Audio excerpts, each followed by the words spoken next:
Hello, my name is Tracy Allen, and I want to welcome you to Cooking with Some Friends.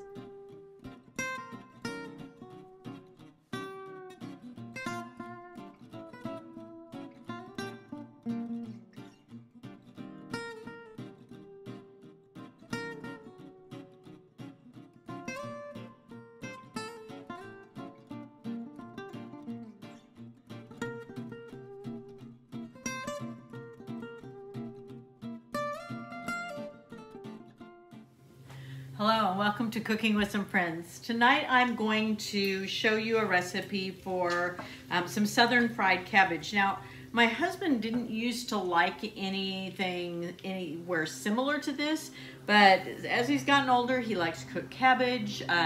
If you fry it, he likes stir fry, he likes some of those things. So this is a recipe that he definitely does like. So I've gone ahead to start with, and I have, well, first of all, I cored and cut up a head of cabbage. You can hear my husband mowing in the background. And I've also gone ahead and cut up into small pieces about a half a pound of bacon, and I've fried that up, and I have my heat about medium. Okay, I have a package of sausage, smoked sausage that I've cut at an angle, and I'm going to scoop my bacon to the side, and I'm going to add that sausage to the bacon fat and let that fry up. Okay, and while that's browning a little bit, the recipe that I'm going to show you calls for both onions and half of a shallot, and a shallot has a little more mild of flavor than an onion, but you cut it up the same way. So I'm going to cut the end away that has the stem, and I'm going to cut the shallot in half. Get rid of some of that loose skin first. And I want to keep that root intact just like I do with an onion, so it kind of holds it together. So then I'm going to take half of my shallot and get rid of the skin. Hold of it.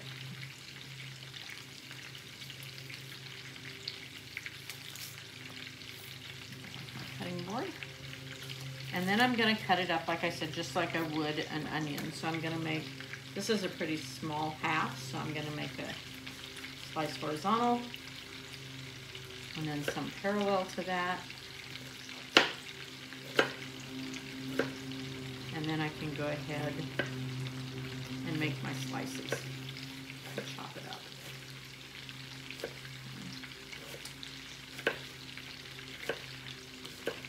This just adds a little more flavor without having that real strong onion flavor. And if you followed us at all or subscribe, you know that we're not big on onion flavor, but if they have the shallot, it's mild enough. Okay. So that sausage is browning a little bit.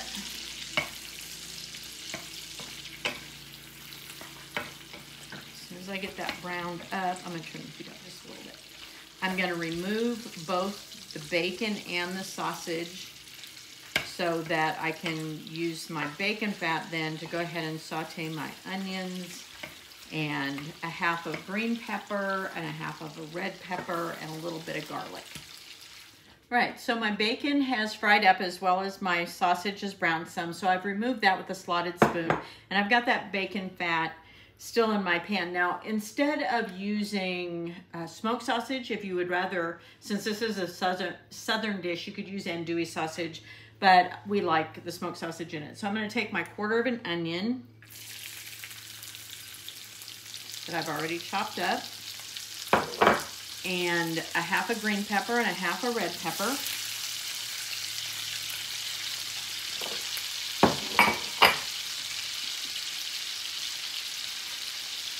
And about 2 teaspoons or 2 cloves of garlic. And I'm going to go ahead and saute that in the bacon fat just until those peppers start to get a little bit tender.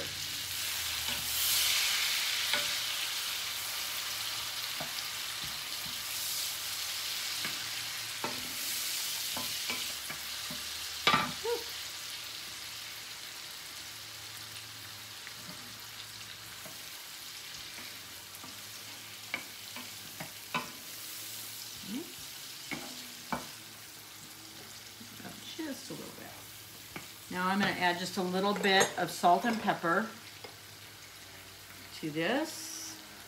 Again, as much as you want. The bacon is cured, so it'll add some salt to it. And here in a little bit, I'm going to add a little bit of bouillon to it, so that would add some more salt. So you don't want to overdo the salt at this point. I'm also going to put in some Cajun seasoning, and you can use your favorite brand, but there's 2 teaspoons of Cajun seasoning that I'm going to cook into those peppers and onions. The smell is wonderful.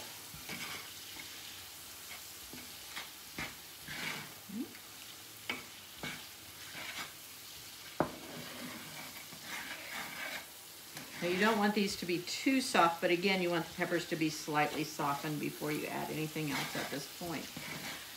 As soon as that softens up just a little bit more, I'm going to start adding in that cabbage that we chopped up, and I did rinse it in a colander after I chopped it up. And you can chop it up in really small pieces, you can chop it up in bigger pieces. Mine are just kind of meaty, right in the middle of the road there, but I'm going to add it in, but I'm going to do it in 2 additions. If I try to dump it all in at once, it's just too much for the pan. So I'm going to do it a little bit at a time. Okay. I'm also going to put those shallots in at this point because my peppers are starting to soften just a little bit.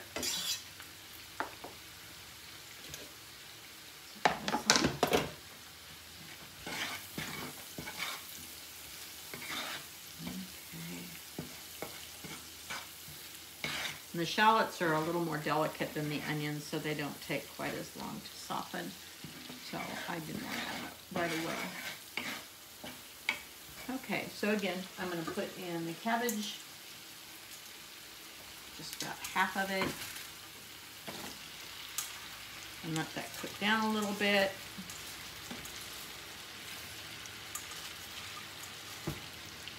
And then I will add back the rest of it after this cooks down just a little bit. As you can see, I've gotten all of my cabbage into the pan. I put the first half of it in, let that cook down just a little bit, and then I added the second half of my chopped cabbage, and I'm going to let that saute for just a minute more, and then I'm going to place a lid on this and let that cook just to soften up that cabbage. Now, I'm using probably my favorite frying pan, but you can use cast iron frying pan if you have one. I just don't like it on my glass stovetop all the time, but it holds heat really well, so that's a good choice if you want to use your cast iron. So that's looking really good. So at this point, I'm going to smooth it out a little bit, and I'm going to add my lid. And I'm just going to let this steam a little bit just until the cabbage is a little more tender. I've let my cabbage cook just a little while with the lid on, and probably 3 to 5 minutes. So at this point I can remove the lid. And you can see the cabbage is really starting to get nice and tender. Now I want this to cook just a minute or two to kind of get some of that liquid out. And it'll almost start frying it. I also want to add at this point, I dissolved the bouillon cube, chicken bouillon cube, in some water. So I'm going to add that in just for flavor. Now there are people that will add sugar to their cooked cabbage, and it's usually because their cabbage is not as young and tender, so it's got more of a bitter flavor. But if you get a good head of cabbage and don't have any of the core in it, you probably won't need the sugar. So as soon as that reduces some of that liquid, which is happening pretty quickly, I'm going to go ahead and add in the last of the ingredients. So I'm going to add in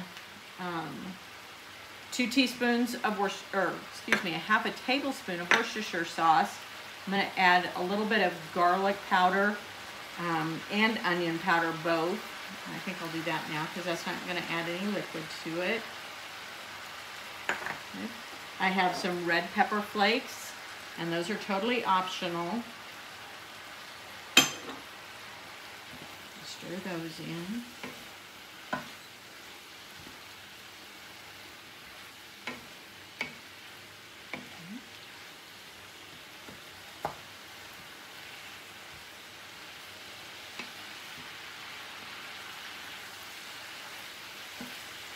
Okay, I'm going to add that Worcestershire sauce. And then I have a little bit of red wine vinegar, not red wine vinegar, apple cider vinegar, sorry. And that's about 2 tablespoons. You could use red wine vinegar, but I don't think it would be as good. It smells good. Okay. Let those flavors marry just a little bit.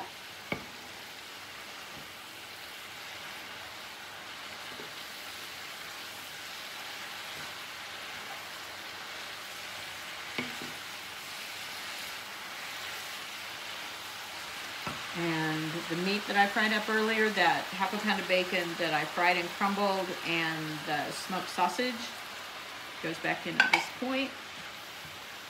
And we just let those flavors combine, and then it's ready to serve.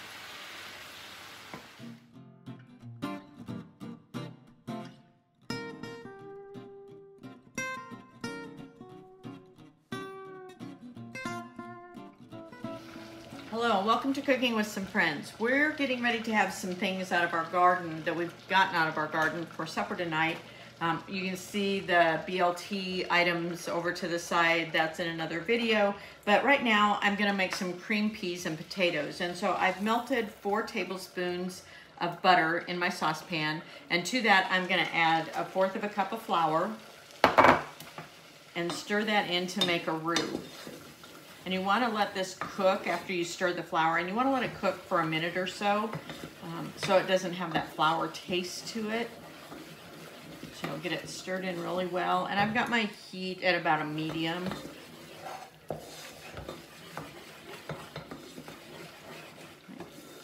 And to that, I'm going to add 2 cups of milk.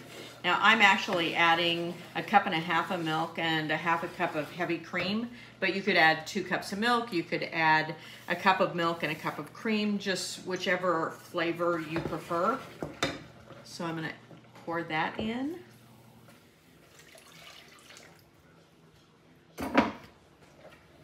And I'm gonna stir that and let it cook a minute or so, stirring constantly.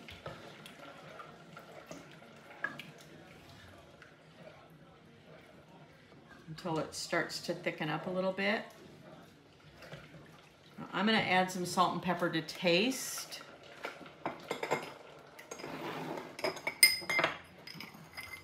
Crock needs to be refilled. There's my salt.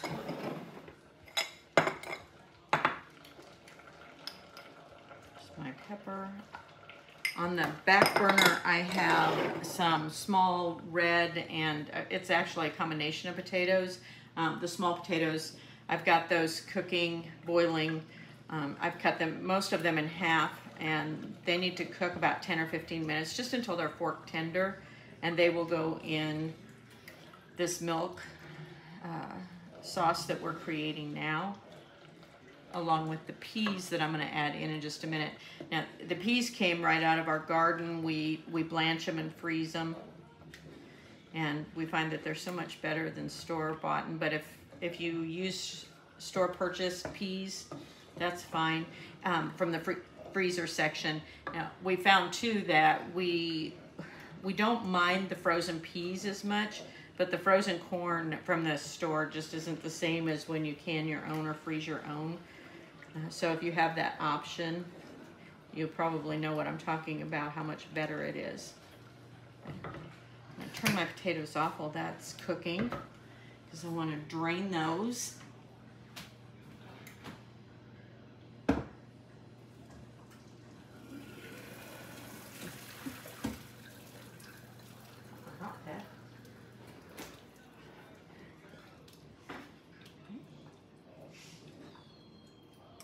So my sauce is just beginning to thicken a little bit. So I'm going to add my peas, and it's anywhere from 2 to 3 cups, and I have 3 cups in my bag that we freeze. Stir that in.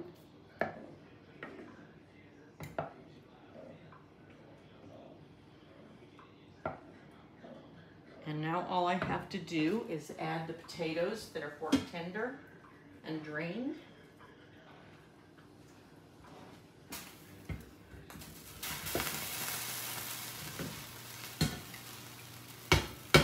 One little guy that wanted to stay in there.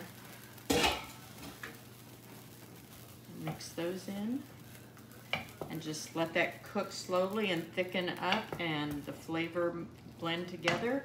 And there you have cream peas and potatoes. Thanks for joining us for this session of Cooking with Some Friends. Make sure you like this video and subscribe to our YouTube channel. And find us on Facebook at Cooking with Some Friends.